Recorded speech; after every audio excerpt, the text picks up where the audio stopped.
Welcome to the No Sports Report, a production of iHeartRadio and Treefort Media.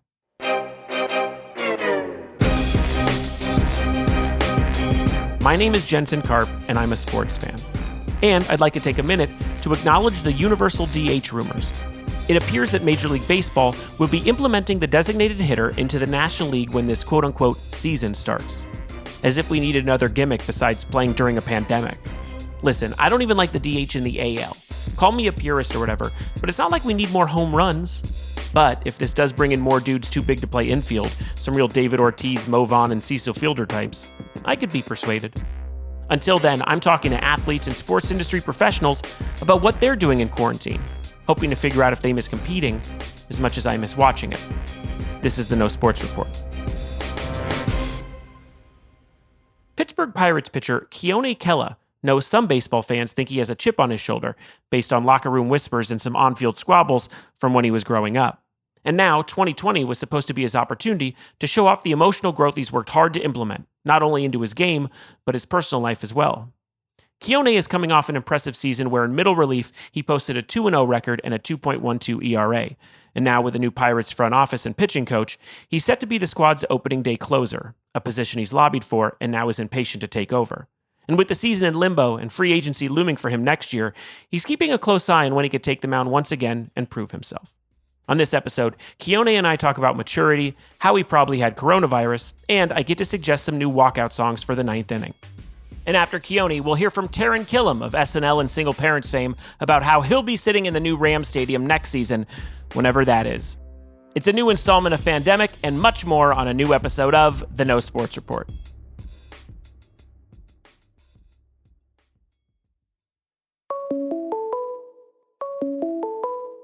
Call from Keone Kela. To accept, press 1. Hey man, how's it going? I'm doing well. And yourself? Trying to do as well as I can. I feel like we're month after month now. Are you going crazy? Not yet, man. I'm staying pretty active for the most part every day. I try to get out and do something productive every day, so I'm doing all right. Tell me, what is productive? Because today I walked a little, so I understand productive to an extent, but that's like an hour of my day, and then I'll walk again later for an hour. But other than that, I'm staring at a wall. I have an 8-month-old daughter, so she keeps me up. I get up at like 7 a.m. in the morning with her, and then my wife and I are both pretty active, so we both work out. My wife has a trainer that she goes and works out with, and then I have a couple of buddies out here in Dallas that he plays in the league as well. So, we still get our baseball activities in and stuff like that, conditioning, stretching, throwing, bullpens and stuff like that. But we've done everything. Then we went fishing, playing spike ball. What's that? Spike ball, so it's pretty much like the concept is similar to volleyball, except you hit a ball into like this trampoline-looking type of thing, and it's the same rules as volleyball, but you'd have to look it up. It's pretty cool. They have an Instagram. If you follow their Instagram, you'll see some pretty intense spike ball games, but you can get after it with that game, and it tires you out. Well, you had me at trampoline. Where have you been quarantining? Or what city are you in? I know you're originally from the West Coast like me. Yeah, I'm from LA, but I live in Dallas now. Okay. Pretty much downtown Dallas, yeah. And you are now holed up with your wife and your kid. You said 8-month-old. I have a 10-month-old, so you've made me feel like I'm a deadbeat dad in the sense that I told you I stare at a wall. No, man, you're good, bro. You at least you're still essential, right? That's true. People are still hearing your voice, and you're still able to do your job, so it's all good. That is true. Tell me what it's like raising an 8-month-old in the middle of a pandemic. Well, is it? They don't know, right? Yeah, it's actually pretty easy, just like your 10-month-old, my 8-month-old, they don't have any knowledge of what's going on, which is really cool. If like all my outdoor activities, I can take my daughter. Her name's Kari, so I can take her out for a walk. She's very observant, so she likes watching like the trees swinging through the breeze and hearing the birds chirp and feeling the grass. She's at that stage right now, so it's been pretty easy. The only thing that I guess I've lacked is just is interaction with just like a huge group of people. You know what I mean? That's probably like the only thing that I missed. But I've been fortunate to have good friends and my family around every day, so I've lucked out. Absolutely, yeah. I feel like I've said it to a couple friends already. I'm like, I would trade having the life of a 10-month-old right now because you're just sort of like, Are the gardeners coming? Like that's all they care about is like, can they watch just from the window? My son loves watching leaf blowers. It's like his whole thing. Like literally, that's his Yeah. entire existence right now is leaf blowing. Yeah, and I mean the optics are different. Definitely gonna be different for you and me because I mean I think that you guys have a different standard of how you guys are going about your business in California rather than Dallas. Like for the most part, the Texas governor took all the mandating staying in home and stuff like that. Mm-hmm. He took that away. So, and like I think all neighboring restaurants are only open to like 25% capacity. So, Okay. you're seeing people kind of get back into the groove of, I guess, what we used to call normal. Yeah. It's been pretty good, man. I haven't really had any complaints aside from the fact I've missed, a big chunk of my season so far. Yeah. Have you went to one of those restaurants yet? No, I refuse to, man. I'm going to wait to see if there's a second phase or the numbers start to spike after everyone starts to come out and stuff like that. My daughter was born premature, so I don't want to take any risks. Plus, my wife, she cooks a lot at home. I cook, so we're not really tripping off that. As long as we can get to Central Market and get some good food and cook at home, we're fine. I did hear that you were into cooking. I am a terrible cook. This sounds like a joke, but I've only made ramen during quarantine for the family. My wife has done some great stuff. What have you gotten into during quarantine as far as in the kitchen? We've done lobster pots. We've done steaks. We've made brisket. I mean, smoked salmon, all types of different stuff, man. Well, people will be coming to your place at 25%, it sounds like. You were running a whole restaurant. I mean, I've told my wife that we need to open a restaurant. She gets down in the kitchen, man. She really does. Yeah. But that's a lot of work right there. Absolutely. So I read that you're a big fan of movies. You love Denzel and Leo movies. I wanted to see if you picked up anything, watched anything new during this time. I started picking up a little bit on Westworld. Okay. I literally feel like I spend more time on Netflix trying to find a movie than actually watching one. Yeah. So I haven't really had an opportunity to see anything. The last thing that I watched through and through was Tiger King on Netflix. Tiger King and Ozark and Westworld, they all seem to be having quite a run in the pandemic. Everyone has gravitated towards them, which I think is pretty good. I mean, Westworld especially has picked up at the end, I think. It's kind of cool because it piques your interest on just to think about what our future is going to look like with AI. It's pretty interesting. But yeah, I'm not the hugest TV guy. I mean, because I just think that movies nowadays are not the same as when I was growing up. There's not a lot of shows that really, draw me in like that, or movies that really draw me in. So I would say most of the stuff I've been watching are like just vintage films, like old school West Coast movies. You went to Carson High School here on the West Coast. You've played in both Texas and Pittsburgh. You're now living in Texas. Both those places have decent food, including right there in your kitchen. But what do you miss eating the most in Los Angeles? Noshi's, probably. Japanese restaurant in LA. I miss this quality sushi, man. I'm Hawaiian and black, so I mean, I love seafood. And I love sushi specifically. I love really Japanese cuisine is probably one of my favorites to eat. So the place that I love is the restaurant is called Noshi's, and it's in LA. All right, I'm looking it up. That's what I miss a lot, and I miss the charbroil burger too, man. Yeah, you hit our two biggies between burgers and sushi. I think those are the ones you can't replicate those anywhere else. No, and I mean, like out here in Dallas, it's just not the same, man. Like the food is decent, but it's not, it's not what I grew up to. A lot of the food is Tex-Mex compared to just being true, authentic Mexican food. So it just tastes different.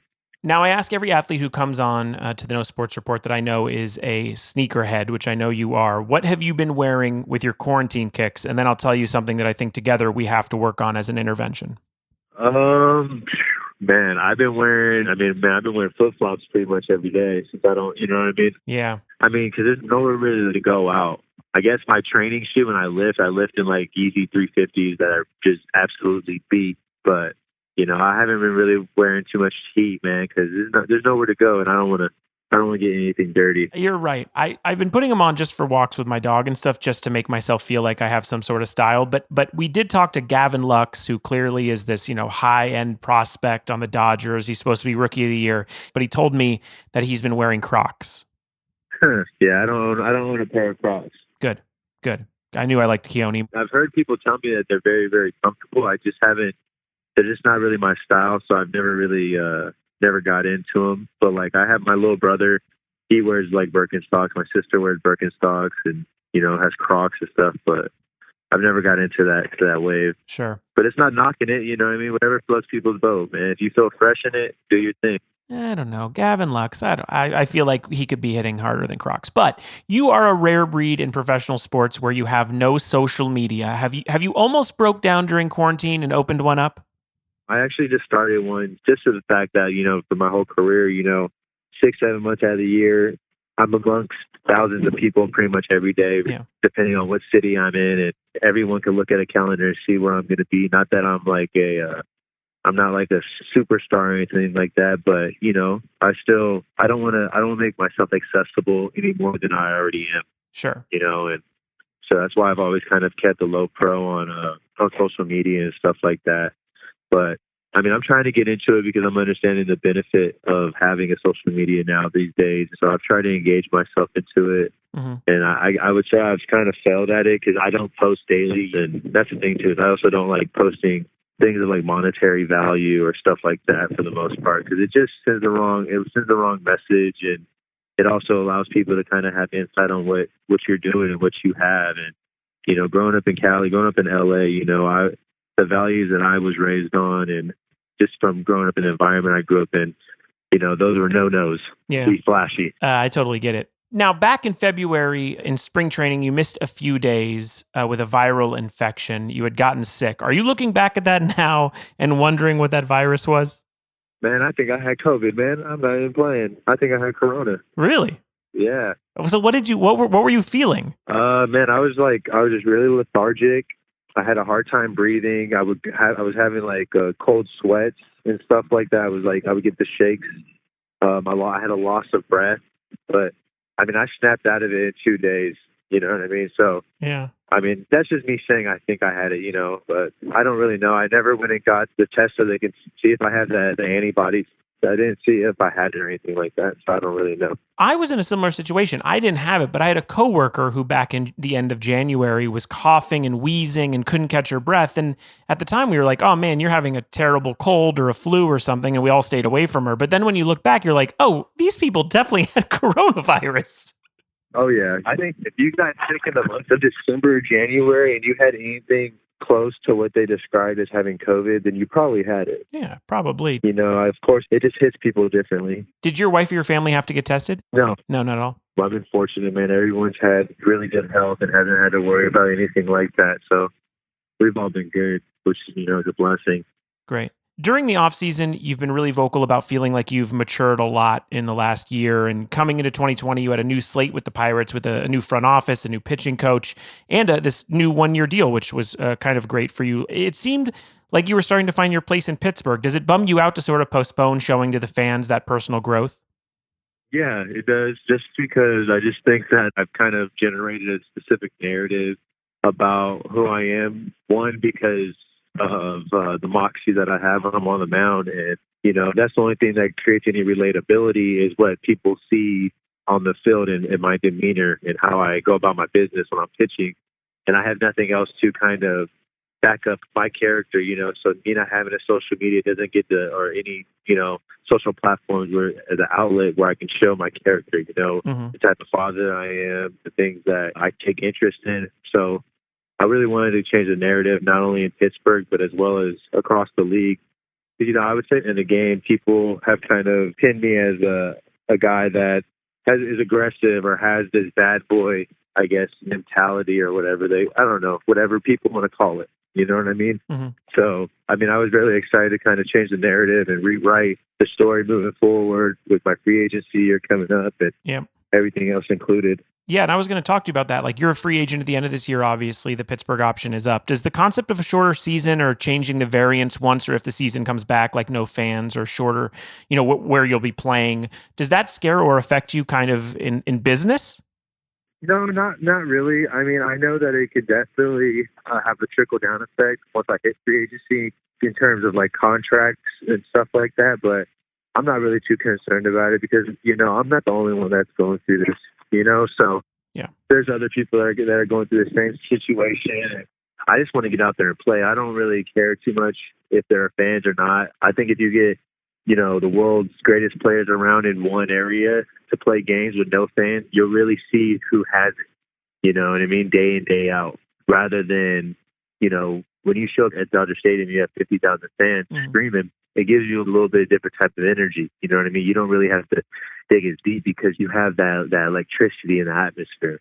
But if you're showing up in Arizona, and you're playing with no fans, you really have to dive deep every single day you step into on that mound or in that box and really figure out what you're made of.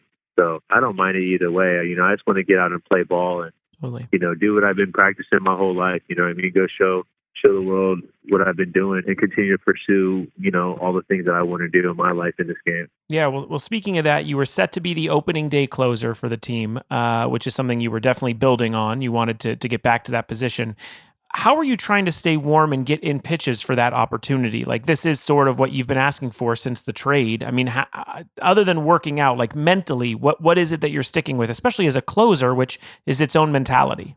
I did it before in Texas, and I did it in the minor leagues. So I've had like the same mantra for the most part: it's first pitch strikes and 3 outs. And that's always been something that I've always told myself that's been repetitive in my mindset. So since this quarantine has happened, I've been throwing 2 bullpens a week and trying to stay on point with throwing game-like intensity and trying to stay locked in. Even bringing up like mock batters and stuff like that. Yeah. And pitching to them how I would pitch them if we were in season, with sequences and certain pitches and stuff like that. Sure. Have you been in contact with coaches during the quarantine as well? Yeah. We have coaching staff, medical staff, and even our GM has reached out, which has been really nice. They've been really consistent on reaching out to us, giving us information as soon as they get information, as well as spreadsheets on, throwing programs. Our weight training and conditioning coaches also sent out, a spreadsheet on how to continuously stay engaged with your workouts and stuff like that all the way up until the end of this month. So they've done a really good job facilitating, getting all the guys to be collective. We were just on a Zoom call last Thursday where we had the whole bullpen together. So, everyone's engaged, everyone's on point. It was pretty cool because you had guys from DR, guys in Rhode Island, California, Texas, San Diego, all over the world, who managed to be able to show up on that Zoom call at the same time. So that's awesome. That was really good. Well, you can teach them spike ball when you're back in season. I think that's something that we should keep around as well. But speaking of that, is there anything that you think that we've picked up during quarantine as a society that you think we should continue to do once the vaccine appears or we're all allowed outside? Yeah, I think the biggest thing that we can take in this situation is to realize what is immediately important. I think that a lot of people have actually engaged more than ever than prior before, because when our world was running and just kept going, people lost a sense of like really who we were just as human beings. People got to just really sit down and enjoy their families, go for walks. The block that I live on, it felt like I was a kid, where everyone was outside and saying just simple gestures of hello while you're walking on the street. I just think the biggest thing that people can take from it is understanding what's truly important, and that like a lot of the things that we felt were most important, like monetary things, really hold no true value in a global pandemic. Sure. And there's no better time to make that kind of revelation than having a newborn. I feel the same way as you. As being a dad, it's like no better time for me to readjust my thoughts. Yeah, and I've definitely had to reassess just a lot of things on, I would say too, like I already loved the game of baseball, but I think it reignited a fire for me just to kind of realize a lot of different things that I may have taken for granted, including even baseball. Sure. Because I think that when you do something repetitively or you get into the consistency of something, it becomes a norm and you don't have that same spark for it at certain points. Even I'm sure with what you do, there probably have been certain days where you're like, yeah, man, I don't want to show up to the studio today, but it is what it is. Yeah, no, I had a podcast for 10 years. Trust me, I was figuring out how I could break my computer to make it stop. I'm going to get into some suggestions for you, things that I came up with during quarantine. Doesn't sound like you need a lot of help between fishing and spike ball and such, but here are some suggestions of things that I think you can get into, things you could pick up if you find yourself bored at any time. You into these? Is this cool? Yeah, for sure. All right. 1, you are a hip-hop head like myself. It's what I like most in life. I figured I could give you one suggestion. Are you listening to Denzel Curry? Yeah, I listen to some Denzel. Okay. So people who don't know, we'll clue them in a little. Out of Florida, he came up in the Space Ghost Perp camp originally. He lived with XXXTentacion, who people know, unfortunately, from infamous things. But he released a few albums that really hit his stride. Recently in 2018, Taboo, which is spelled weird because that's what rap kids do these days, TA1300. And then Zoo, ZUU in 2019. And then he just put out an album I love in quarantine. It's so good with Kenny Beats called Unlocked. All of it great. Sounds a bit like DMX at times, but he completely changes styles song to song. So I'm happy you are into Denzel. Yeah, I like Denzel. The reason I think I appreciate him the most as a lyricist is not sometimes not really for his content, but just for his just the fact that he can switch up his flow. Yep. It's very impressive to me, man. I agree. That's one of my favorite things about him is that he can switch up his flow, and I think his visuals are really, really cool. It's weird, like they're very dark, but they're very deep. Is there anyone that you got into during quarantine that you want to put people up on? The guy that's really been kind of just getting me through, I would say, is just like old school Cole. J. Cole, old school J. Cole, and a little bit of, I've been listening to a lot of Sauce Walker. I'm out here in Dallas, so right. I've been listening to a lot of Southern rap, but I mean, my go-to dudes are always going to be like Draco the Ruler. You know, I'm a Cali kid, so, you know, I love all the underground LA scene and all that stuff, because that's just more my vibe that I grew up on. I'm into it. Okay, so second suggestion. I know we've seen some people get under your skin in the past, most specifically maybe some in Reds jerseys, but I have a perfect way to relax during the pandemic and release some stress and tension. Have you ever tried origami? Origami? Yes. Never. Okay. I've never tried origami. Very easy for the pandemic. All you need are scissors and paper. There are tons of great resources online about how to create these little... Oh, dude, I thought you were talking about artists. I'm tripping. Yeah, origami. I know how to make a paper crane, man. Okay. All right. Good. You just little paper sculptures. I learned in fourth grade in Mr. Plow's class because when we did, so you know, 9/11 happened, and I think they said there was like 3,000 people that passed away during that time of that event. And so our entire class at our elementary, we made 3,000 paper cranes. Great. And like hung them up and like put like little string through all of them and hung and like, you know, colored them with crayons and colored pencils and stuff like that, Crayola markers or whatever, and hung them up. So yeah, it's good for times of tragedy. Yep. I'm telling you. See, okay, all right. I'm throwing that in the mix.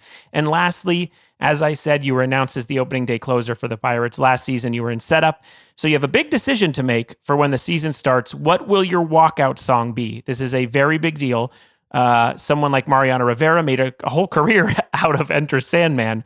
I think you have the same opportunity. So I wanted to give you 3 suggestions for what I think can signal that you're about to end the game.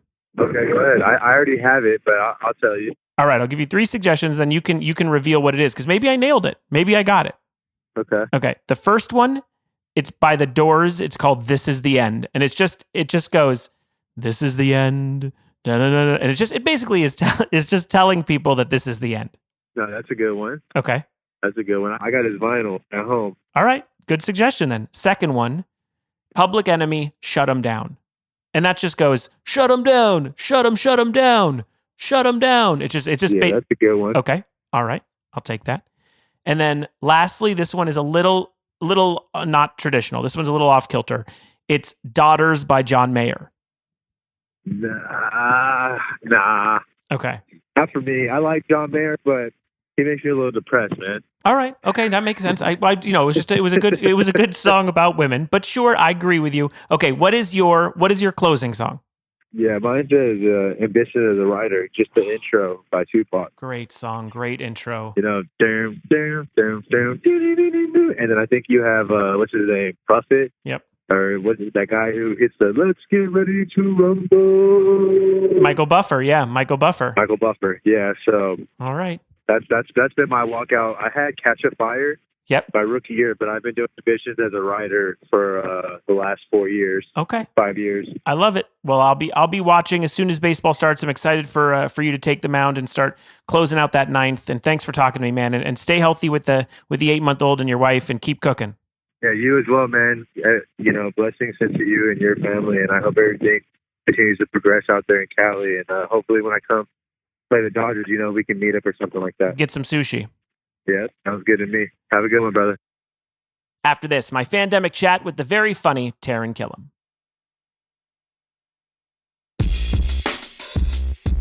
Right now, Feeding America is working tirelessly to ensure our most vulnerable populations, like students who are out of school, the elderly, individuals whose jobs are impacted, and low-income families, continue to have access to food and other needed resources during the COVID-19 pandemic. The Feeding America Food Bank Network is committed to serving communities and people facing hunger in America, and their greatest need is donations and support of local food banks. This podcast is committed to donating a portion of the proceeds from the show to Feeding America, and we hope that you can join us in this effort too. Find out how you can help at feedingamerica.org/COVID-19.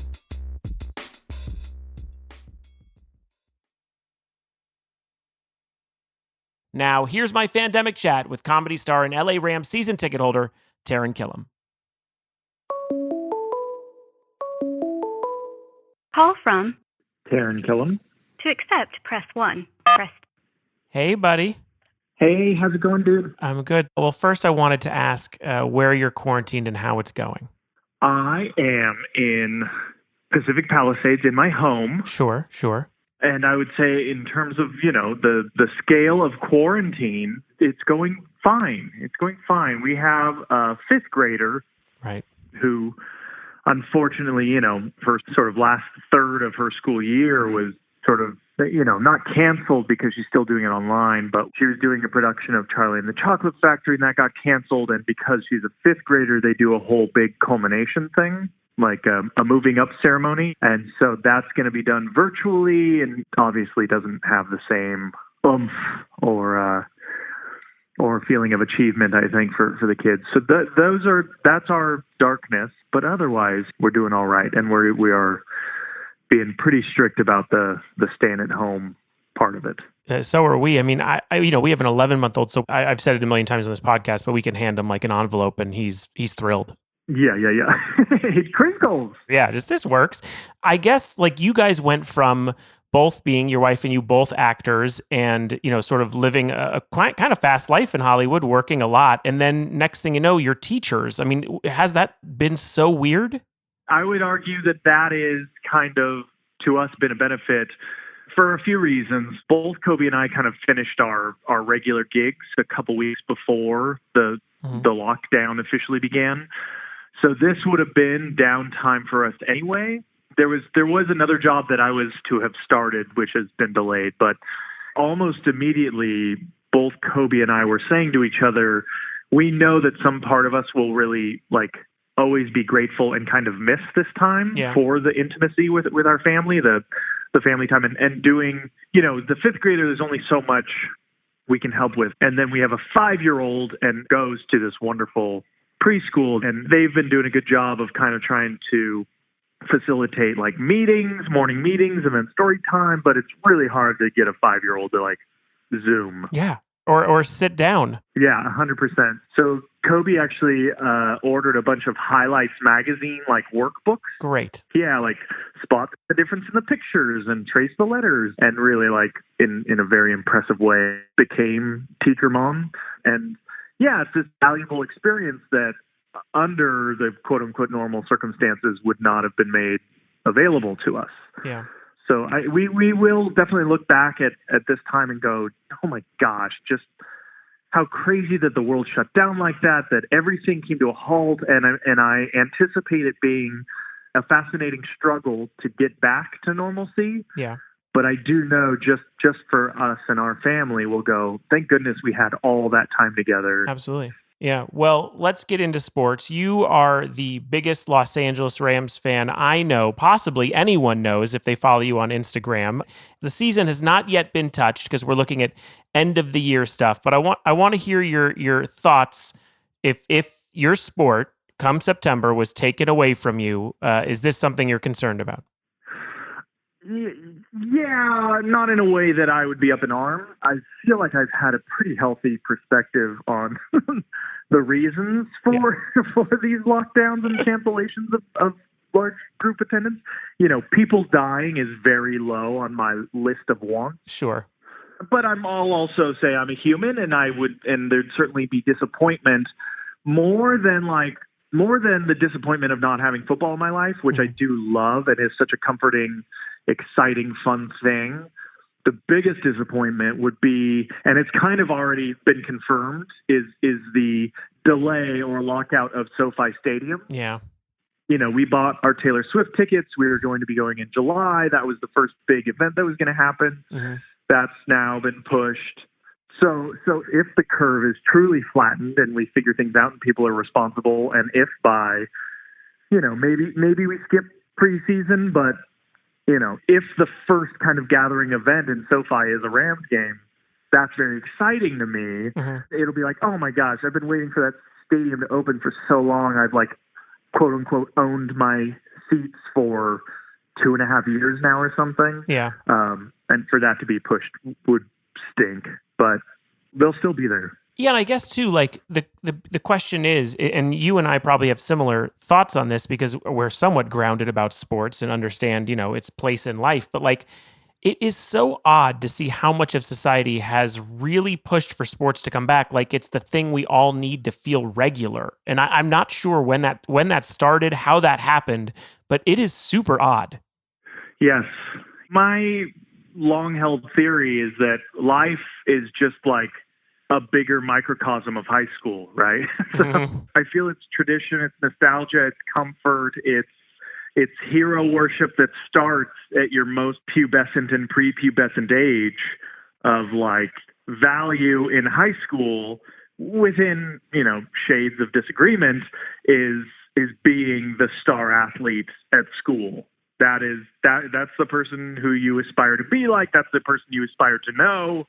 And I think somehow that is related. I clearly haven't defined it precisely, but it's something to do with that. It's also it's so leisurely. It's so people are so okay to gather or spend money or talk about that it's something that you don't have to put into really. Right. And I think that I'm noticing more and more is a very American thing. I want my thing that I don't have to put into that makes me feel good. Yeah, and that definitely has been sports' place, it seems. And at the beginning of the pandemic, Rams fans like yourself saw what I thought was at one point unthinkable, which is the Rams releasing Todd Gurley in March at the beginning of this whole thing. Only 25 years old, he now seems to have no place in the NFL, which is never a good feeling if you really think about it. What was your thoughts on Gurley going into 2020? Did you assume there's no way?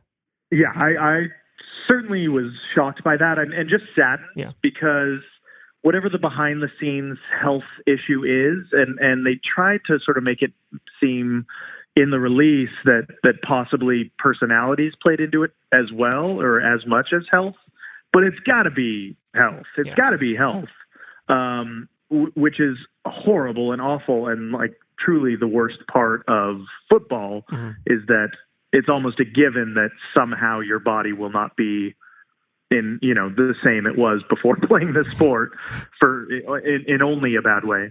I do love that our talks have been pandemic and the problems with playing in the NFL. We are really on an uplifting tip here. This is such a feel-good podcast right now. They also, not to keep the tone sad, but they lost a bunch of players in the offseason. They did not focus on any sort of signings, struggling under the financial weight of Goff and Cooks. They've been silent this offseason. Are you super bummed, even if something to focus on? I feel like there's got to be somebody in the admin building who's kind of grateful for this pandemic. Kind of grateful for the delay.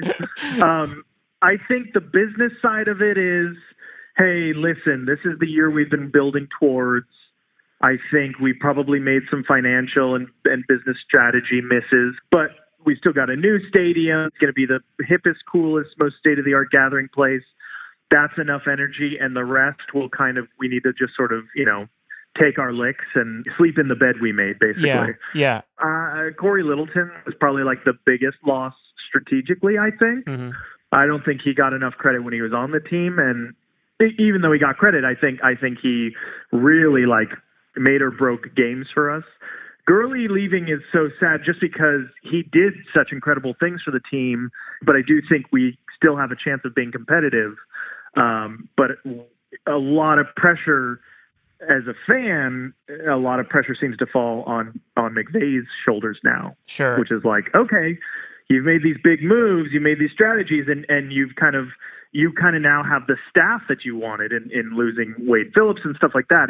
There's a lot of young hires that seemed to be his call. It's like, all right, let's see if you truly are this wonderkind, Yeah, well, if the focus is going to be on the coach's shoulders, the offseason has purely been a stare at the graphic designers. The Rams jerseys took up ESPN's front page for, I don't know, 4 or 5 days. They had Eric Dickerson's comments. They went into the well with no information out there for sports. They were like, we got to talk about this. What are your thoughts on the jerseys that include a color called bone white? Yes. So I like the sand. I like the bone white. Mm-hmm. Like those jerseys I kind of dig. And I bought one of those. I bought a Cooper Cup bone white. Great. There was the Reddit release, which showed the hat with the sort of like the 3-sectioned horn. Yes. Which just like cutting it up into those 3 sections like that. I know you're trying to give it dimension, but it just looks so similar to a Chargers lightning bolt to me. So it's just like, that just feels like a very big miss. Yeah. That in particular, that new Rams horn just feels like you're now playing in a stadium with the team whose helmet looks most identical to yours. It does seem like a very early meeting note. Yeah, I mean, like first draft stuff. Yeah. Now the Rams head, the new Rams head, I do dig. Yeah. Like, I think that's one of the things that Dickerson said was like, I'm okay with this one. Yeah. But my favorite part of the whole thing was that the new look was released with a video, with like a lead-up video. Yes. And the person who designed it is like a Nike employee because they have, all these business deals in place. And he's like, I just love turning in the final version because I just knew we got it right. Oh, no. Like that's his actual direct quote. Yeah. He definitely set himself up. Speaking of changes for the Rams, they drafted a guy named Cam Akers. Now they have a bit of a crowded backfield with Henderson and Brown and stuff fighting for that Gurley spot. Is there someone you hope kind of out of those 3 pops up? I really, really like CJ a lot. I don't know. And like college football overwhelms me. Yeah. I was really hoping for a higher draft wide receiver, actually, just to get somebody tall. Mm-hmm. Because, we have really great kind of scrappy slot receivers. But like DK Metcalf, what he did for Seattle last year was so fun to watch. And I just like, he caught my eye right at the combine. So I was hoping for somebody like that. I think we really started struggling once Aqib Talib got hurt. That's kind of where I felt the biggest shift because he was such a great leader, such a great player. So, I'm looking for that secondary to kind of step up and fill in those missing gaps, particularly with Littleton gone now. Well, speaking of gaps and filling in, are you at all in favor of signing Jameis Winston? It's been talked about. It has been rumored about. Cam Newton's name thrown around a little bit, but not so much for the Rams. But Jameis Winston, for some reason, lingering around the Rams to compete with Goff. Is that what you're kind of hoping for? No, I'm not. I'm not like anti.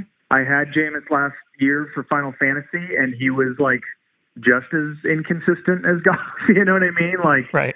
Some weeks extraordinary, and then other weeks full dud, just a big old goose egg. So, I think Goff's our guy. Like I'm in with Goff, and I hope that he can kind of like step up in a major way this next season, just with sort of like route reading and reading the field and moving in the pocket. Because when the play goes according to plan, he's exceptionally good.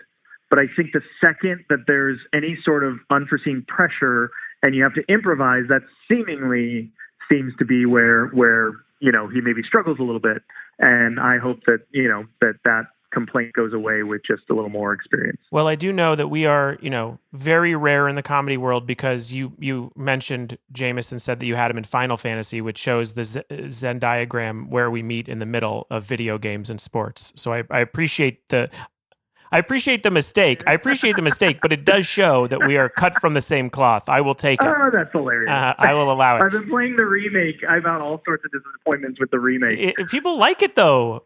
It's beautiful. It's fun. I just I was too far gone into it before I realized oh, this isn't the whole game. This isn't the full game that I remember and love. And too much of that experience from the original was going to the Golden Circle and breeding chocoboos and flying in the airship. And you know what I mean? That to just stay in Midgar for, 40, 50 hours. It's beautiful and it's great. But I don't know. I think I'm ultimately left with a little disappointment. What as we wrap up, what is your quarantine looks? What have you been playing outside of Final Fantasy? I've been doing a lot of Fortnite because it's just a great social game. Mm-hmm. You're good at it? I'm decent. I wouldn't say that I'm good, but I am decent. Huh. I'm a top 10 finisher every round. Good for you. Yeah, thanks. I've tried it and I've been okay, but I'm like, oh boy, this is not for me. Sure. You got to do the building drills. You got to set the controller to builder preference so that you can just hit the triggers and, build your tower once you're in a close quarters dogfight. Yeah, already too much for me. Already above my skill set. Understood. Breath of the Wild was the game in the last 2 years that just took away my life. It just a month of my life was gone. Yeah. Well, Animal Crossing. Did you get into Animal Crossing?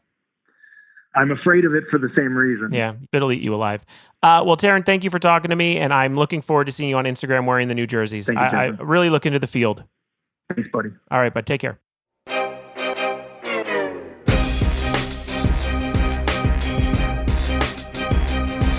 The No Sports Report is produced and distributed by Treefort Media. The show is executive produced by Kelly Garner, Lisa Ammerman, Matthew Kugler, and me, Jensen Karp. Tom Monahan is our senior audio engineer and sound supervisor, with production and editing by Jasper Leak. Additional production help from Tim Schauer, June Rosen, and Haley Mandelberg. Our theme music is composed by Spilkus. If you've enjoyed what you've heard, please subscribe, rate us, and review us on the iHeartRadio app, Apple Podcasts, or wherever you listen to podcasts. And please visit feedingamerica.org. If you're able to make a donation, any amount makes a difference, and you can learn more about other ways you can help on their website. For more information on the No Sports Report, links to the socials, and for show transcripts for our hearing impaired listeners, go to treefort.fm. Be safe and be well. The No Sports Report is a production of iHeartRadio and Treefort Media. For more podcasts from iHeartRadio, visit the iHeartRadio app, Apple Podcasts, or wherever you listen to your favorite shows.